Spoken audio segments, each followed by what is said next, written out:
This is a Nokia E90. Now, I used to use this phone for browsing the web. In fact, I still do use it for browsing the web. One of the prime reasons that I bought it was to browse the web, because as you can see, full QWERTY keyboard and a lovely browser that does actually render web pages pretty damn perfectly.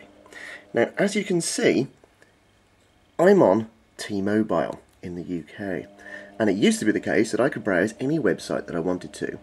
It wasn't a problem, browsing was quick, it's got HSDPA, I use the Web and Walk service, so it's not like I pay per byte or anything. In fact, I pay just £33 a month for all you can eat web browsing. And here, as you can see, is Google, comes up nice and fast. In addition, if I go to any other address, let's just say TechCrunch, which I tend to visit quite a lot on this, you should see this download nice and easily, no problem at all. Here we go, starting to download, no problem at all. So that's what I bought this for. I browse the web rather a lot. I've got several websites, including this one, mobilementalism.com, and it's perfect for that. So there you go.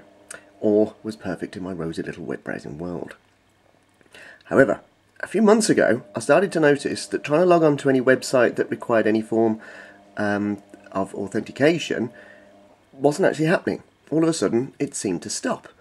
And I didn't quite know why. I just assumed there was a problem possibly with the phone, or well, I didn't really know what. So anyway, if I just give you an example, if we go to Google Reader, for example, now Google Reader simply requires you to log on. It's an RSS reader. It simply requires you to log on. Okay, now my whole phone's broken. There we go. Simply requires you to log on using HTTPS, but there's nothing particularly difficult about rendering the site or anything, because for that matter, nothing that much that's that sensitive. But if I go to reader.google.com, which normally requires me to set up an HTTPS connection, in other words using SSL, you wait a while, and you wait a little bit longer, and what you eventually get, opening a secure connection, content cannot be seen by anyone else, in other words we're setting up an SSL connection. Okay, can we do it? You can probably guess the answer by now. Tends to time out after a little while. Thinks about it.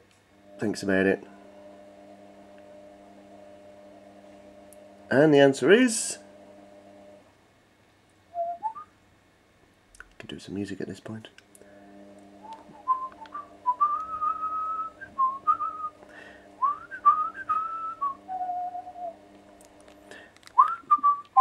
Here we go. Unable to create a secure connection to this server. This will happen with every type of connection you try to make that uses SSL. Doesn't matter which website that you go to, and if you type those exact words into Google, you'll find a number of people complaining that this seems to be the problem with the T-Mobile service. In particular, a T-Mobile service with Nokia phones.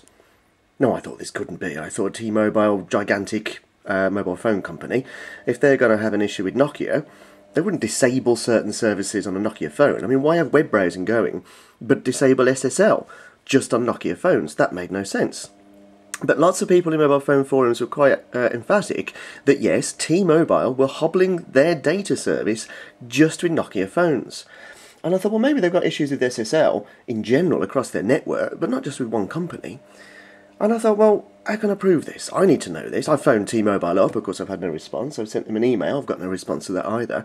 I'm paying £33 a month here for a service that isn't the service that I signed up for. I can't browse my email. There's many a I can get onto Facebook. There's many a site that I can't get onto because of this. So this is really starting to annoy me. And I thought, right, I need some proof about this. I need some proof that T-Mobile are hobbling their service on a Nokia phone. And I thought, well, the only way I'm going to be able to do this is to get a number of different phones and a number of different SIM cards. And I'm sure that T-Mobile are relying on other people to notice this as well, that ultimately the only way you can prove it is if you have a number of different mobile phones from different manufacturers and a number of SIM cards. So what we have here, not my cat obviously, a Nokia E90, a Nokia N82, an MWG Zinc 2, and an orange SIM card. So with all these three, what I should be able to do is to compile a little test, a little experiment if you like. There's my cat just trying to work out what's going on as well. That basically says whether or not T-Mobile are hobbling SSL services just with Nokia phones? And if they are, I'd like to know why.